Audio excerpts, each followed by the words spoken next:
بسم اللہ الرحمن الرحیم۔ السلام علیکم ورحمۃ اللہ وبرکاتہ۔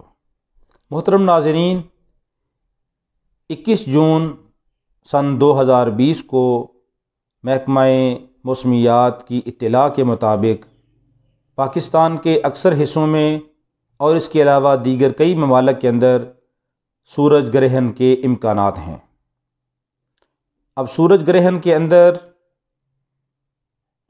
نقصان ہوتا ہے یا نہیں، سورج گرہن کی وجہ سے کیا کیا نقصانات ہوتے ہیں اور کیا کیا احتیاطی تدابیر کرنی چاہیے، شریعت نے ہمیں کیا بتلایا ہے، تو اس کے بارے میں رہنمائی ضروری ہے۔ تو سب سے پہلی بات تو یہ کہ ہمارا عقیدہ اور ایمان ہے کہ اللہ کی ذات کے علاوہ دنیا کی کوئی طاقت نہ نفع دے سکتی ہے اور نہ ہی نقصان دے سکتی ہے۔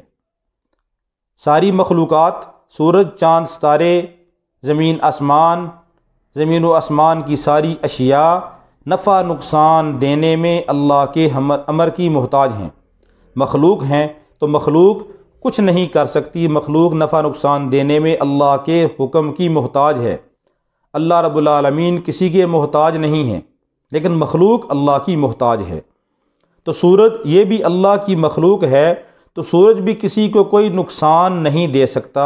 پہلے تو مسلمان کا یہ عقیدہ مضبوط ہونا چاہیے۔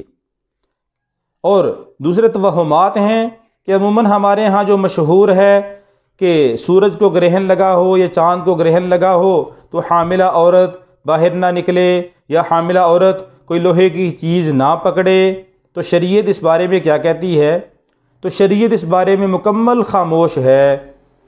شریعت کے اندر ایسی کوئی بات موجود نہیں ہے کہ حاملہ عورت کو نقصان ہوگا اگر لوہا ہاتھ میں پکڑ لے گی یا باہر نکلے گی، سورج کے سامنے آئے گی یا چاند کے سامنے آئے گی تو اس کے پیٹ کے بچے کو نقصان ہوگا۔ تو ایسی کوئی بات احادیث میں موجود نہیں ہے، اللہ کے نبی صلی اللہ علیہ وسلم نے ایسی کوئی بات ہمیں نہیں بتلائی۔ اسی طرح کہتے ہیں کہ بچوں کو باہر نہیں نکلنا چاہیے، تو بچوں کا بھی نقصان کوئی نہیں ہو سکتا، لیکن یہ ہے کہ جب سورج ایسی حالت میں ہو، بے نور ہو چکا ہے، اور سورج خود وہ جو پوری دنیا کو روشنی کر دیتا ہے، پوری کائنات کو روشن کرتا ہے، اب وہ خود بے نور ہے، تو اللہ رب العالمین اپنے بندوں کو ڈراتے بھی ہیں اور یہ دکھلاتے بھی ہیں، کیونکہ یہ اللہ کی نشانی ہے۔ تو اللہ رب العالمین اپنے بندوں کو دکھلاتے ہیں کہ جو سورج ساری دنیا کو بے نور جو روشنی دیتا ہے، اب وہ خود بے نور ہو چکا ہے، لہٰذا وہ خود نفع نقصان تمہیں نہیں دے سکتا، وہ خود کسی کا محتاج ہے، وہ روشنی کسی سے لے کر تمہیں دے رہا ہے، اس کی اپنی روشنی نہیں ہے۔ اور اسی طرح اللہ رب العالمین اپنے بندوں کو یہ بتلانا چاہتے ہیں کہ ایک دن آنے والا ہے جو قیامت کا دن ہے، جس دن سورج بے نور ہو جائے گا۔ تو یہ بھی اللہ کی نشانی ہے کہ کہیں ایسا نہ ہو یہ آج ہی کا دن یہ قیامت کا دن ہو۔ اس لیے ایسی جب حالت دیکھیں تو ہمیں اللہ کی عبادت کرنی چاہیے، لیکن یہ بھی کہ ہم یہ کہیں کہ ہمارا عقیدہ مضبوط ہے، لہٰذا حاملہ عورت کہے جی میں ضرور لوہے کا چیز کو ہاتھ میں پکڑوں گی، تو پھر لوہے کی چیز کو ہاتھ میں پکڑنے کی ضرورت ہی کیا ہے؟ خدا نخواستہ اگر اس کو کوئی نقصان ہو گیا تو کہنے والے کہیں گے کہ جی دیکھا ہے نا، ہم نے منع کیا تھا، لہذا اس وجہ سے سورج اس کو نقصان دے دیا ہے۔ خدا نخواستہ اگر نقصان ہو جائے تو یہ تو اللہ کی طرف سے نقصان مقدر میں جو ہو وہی ہوگا، لیکن جاہل لوگ اور بدعقیدہ لوگ کیا کہیں گے کہ ہم نے کہا تھا نا کہ سورج گرہن ہو تو حاملہ عورت باہر نہ نکلے یا حاملہ عورت لوہے کی چیز کو ہاتھ نہ لگائے، تو اس نے ہاتھ لگایا ہے لہٰذا اس وجہ سے اس کا نقصان ہو گیا ہے۔ تو وہ ان کا عقیدہ بھی خراب ہوگا اور یہ دوسروں کا عقیدہ بھی خراب کرے گی۔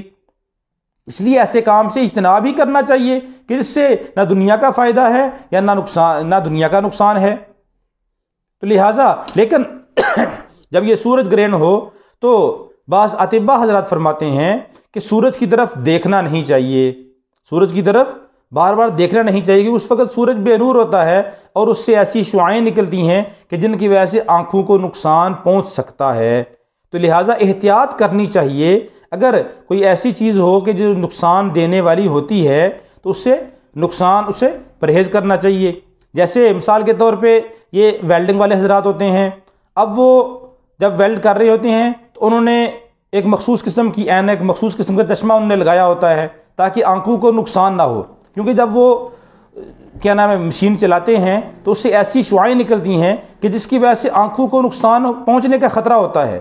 اب ظاہری طور پہ تو نقصان نہیں پہنچا سکتی، لیکن دیکھا جائے تو حقیقت میں اس سے نقصان پہنچنے کا خطرہ ہوتا ہے۔ اس لیے جس چیز سے نقصان پہنچنے کا خطرہ ہوتا ہے اس سے احتیاط کرنی چاہیے، اس سے پرہیز کرنا چاہیے۔